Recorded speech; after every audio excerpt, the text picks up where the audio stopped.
sharing on the contrast between religion and relationships. So, first of all, I'm glad you guys are here.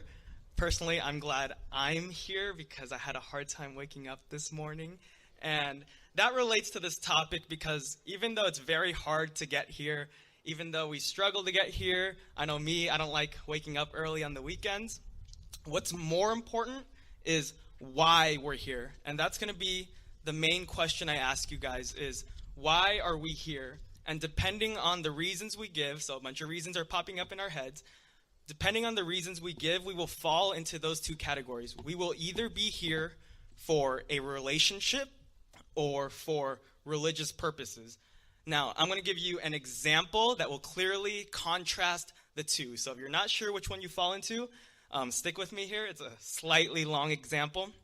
But let's say I had a friend, okay? Let's say I had a best friend, my hypothetical best friend, and I called him Bob, okay? I just made that up just now. And let's say I claim that Bob is my bestest friend in the world, and he's my day one for everything. But here's the catch. I only associate myself with Bob 3 times a year, 3 very specific times.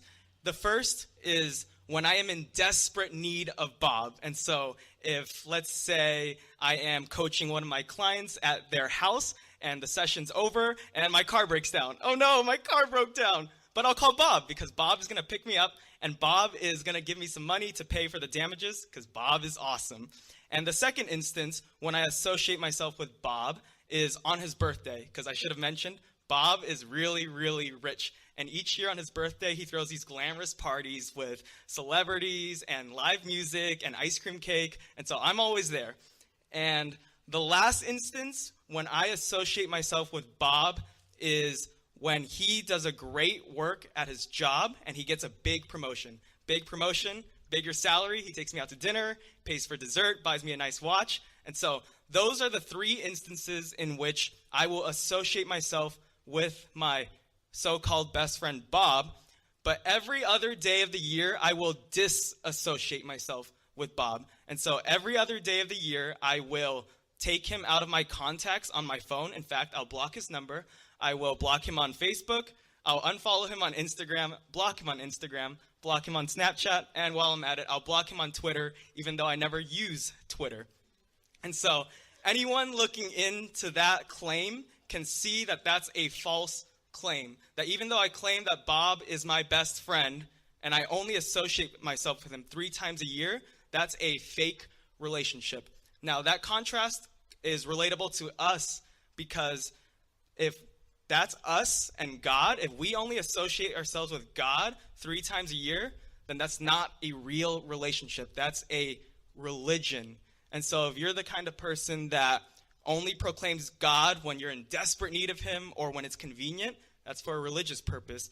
If you're the kind of person that comes to church to celebrate God's birthday around Christmas and you'll come back on Easter to celebrate his great work, his great promotion on that cross, then that's for religious reasons. Because anyone looking into my claim with Bob can see that that's a false relationship. And as much as we think Christianity is a religion, the Bible clearly tells us that Christianity is a relationship.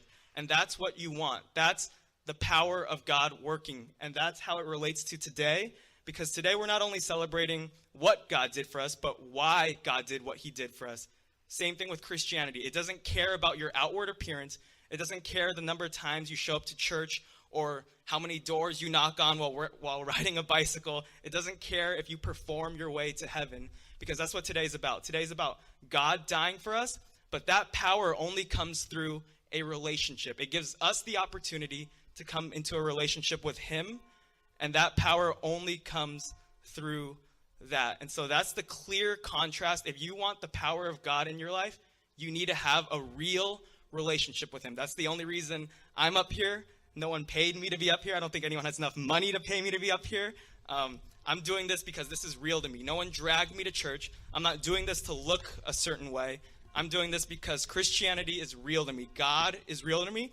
And my hope and prayer is that we would all leave here today knowing that this is a relationship, knowing that this is real to me. No one is going to drag me anymore to church. No one is going to tell me what to do, because I genuinely love God and I'm going to be guided by God. And so that's all I have to say. I hope you guys understand the contrast, and I hope you guys enjoy the rest of this service.